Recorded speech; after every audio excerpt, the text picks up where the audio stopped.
Vous savez, j'avais 19 ans, j'étais amoureux de ma copine du lycée, et elle m'a trompé. Je me suis complètement effondré. Le but dans la vie n'est pas d'éviter tous les coups. Au contraire, c'est impossible. Du coup, il faut être capable d'encaisser. Mais en même temps, de ne pas laisser son cœur s'assombrir. Et une nuit, mon ami Kevin et moi sommes montés dans la voiture. Kevin attrape le volant et il dit « Tiens bon !» Tu es toujours vivant. Tu peux toujours aimer avoir de l'importance. Mais maintenant, tu sais que l'horloge tourne. Dans cet épisode, vous allez découvrir Brendon Burchard, le maître des hauts niveaux de performance. Mais on n'est pas là pour parler de performance aujourd'hui. Il va vous raconter son histoire, les hauts et les bas, et surtout, comment est-ce que le pire moment de sa vie, la plus grosse catastrophe qu'il a vécue, s'est transformé en le meilleur moment de sa vie. C'est parti.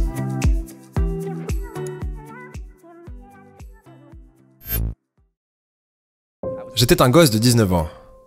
Et j'étais misérable. Et j'étais terrifié. Et j'étais tellement énervé contre la vie. Et je ne savais pas quoi faire. Vous savez, j'avais 19 ans. J'étais amoureux de ma copine du lycée. Nous étions ce couple qui était très pénible. Donc, nous allions à l'école ensemble, on s'inscrivait à des cours ensemble, on avait partagé un camion de déménagement pour venir à l'école ensemble, on vivait dans le même dortoir ensemble, on marchait pour aller au cours, on marchait pour aller au petit déjeuner le matin, et on marchait pour aller en cours. Je veux dire, on était juste comme les doigts de la main, on était complètement, follement amoureux.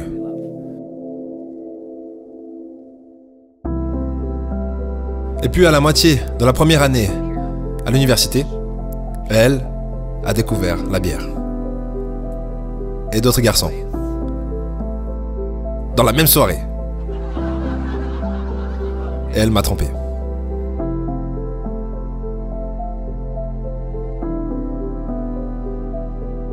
Je me suis complètement effondré. J'étais brisé. Émotionnellement, juste dévasté.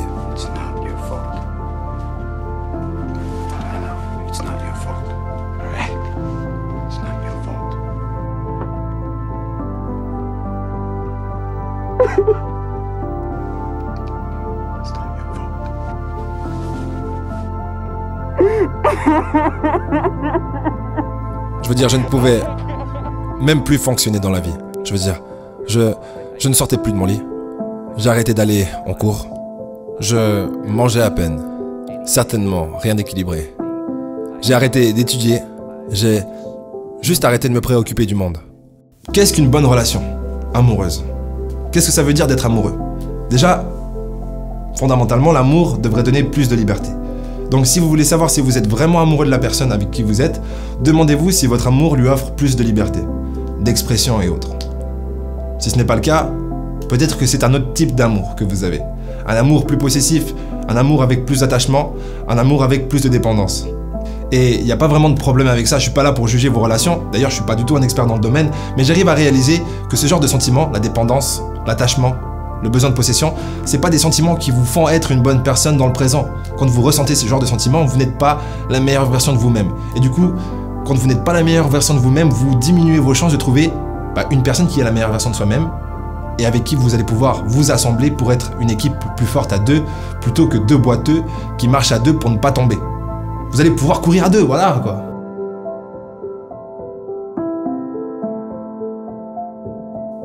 Et je n'y ai jamais pensé jusqu'à des années plus tard. Le marketing a changé ma vie. La lecture a changé ma vie. Parce que je lisais toujours. C'est une chose qui m'a aidé à tout traverser. J'ai toujours été un lecteur. Et il se trouve que j'ai ramassé le journal de l'école. Et je l'ouvre. Et il y avait cette publicité en pleine page. Et cette publicité a changé ma vie. Je ne l'ai jamais compris jusqu'à des années plus tard. Mais c'était une publicité qui a changé ma vie. C'était une pub en pleine page. Et c'était cette plage de sable blanc parfaite. Eau turquoise. Ciel bleu, petit filet de nuages, gros palmier vert. Et en haut, au milieu de la publicité, ça disait « Évadez-vous ». Meilleur titre de tous les temps, n'est-ce pas? Évadez-vous. Ouais. Besoin d'étudiants pour des jobs d'été en République dominicaine. Oh. Ouais. Je ne savais pas. Je ne savais pas où était la République dominicaine. Je viens du Montana. Mais je savais qu'elle n'y était pas. Donc je me suis évadé, je suis allé là-bas. Et une nuit, mon ami Kevin et moi sommes montés dans la voiture, après avoir déposé un client.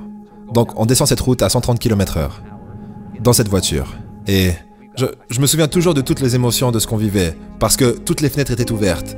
Et les fenêtres étaient ouvertes et cet air entrait, cet incroyable air. Si vous avez déjà été aux Caraïbes, ce magnifique, incroyable air humide entre.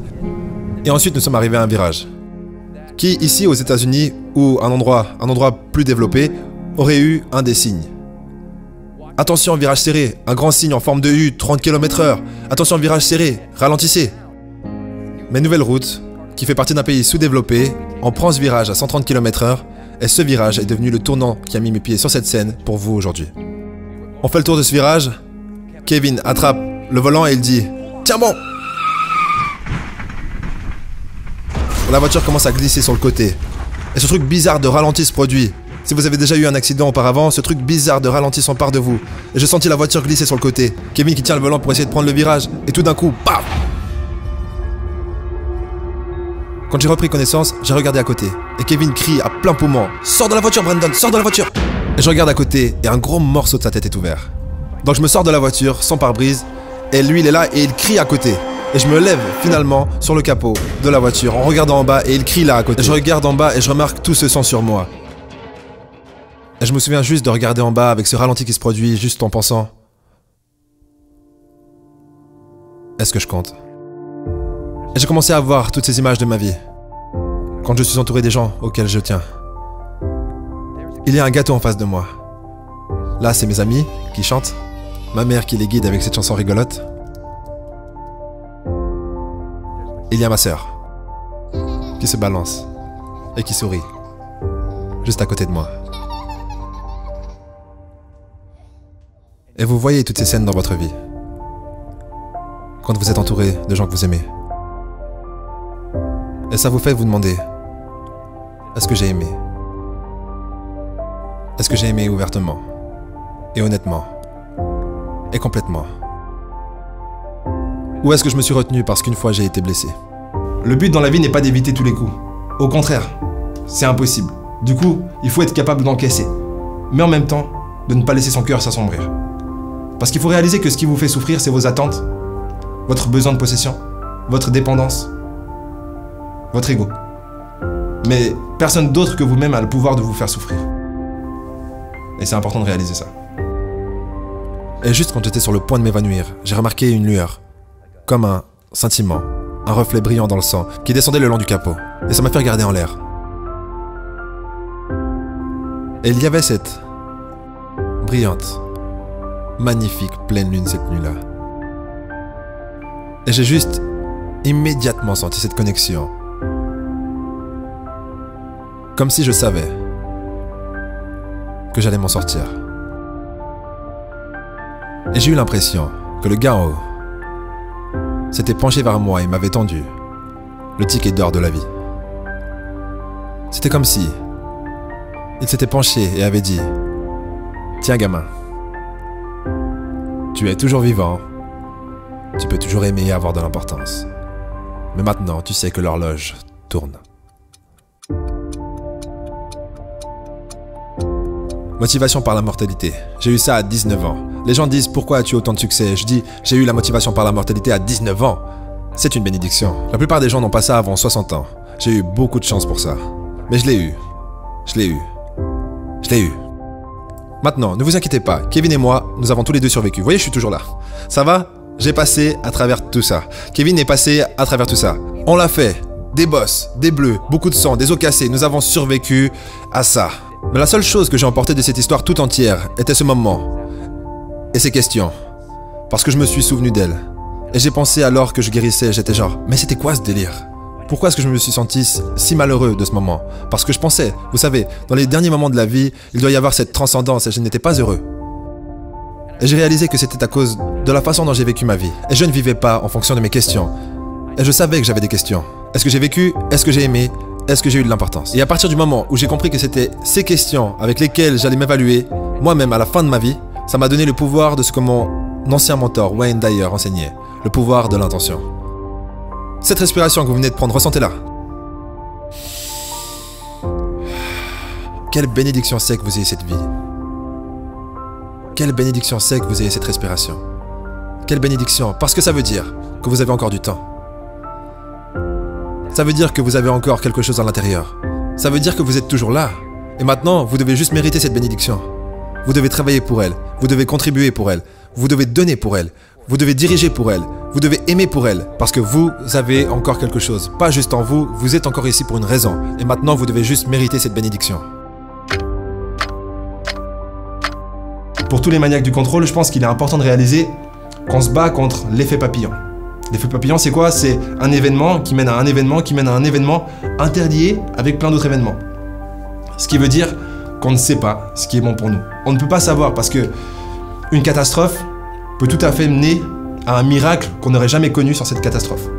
Ce qui veut dire que la vie nous fait traverser ce qu'elle nous fait traverser. Le but, c'est de traverser ce que la vie veut qu'on traverse avec une attitude mentale positive, en étant optimiste et en voulant continuellement aller de l'avant. Et ça devrait bien se passer. Je vous propose le livre Motivation, kit de survie. Quel confort, votre vie en dépend, dans la description. Et moi, je vous dis au prochain épisode. J'étais dans un malheur tellement intense. Et la dépression, c'était juste trop à supporter.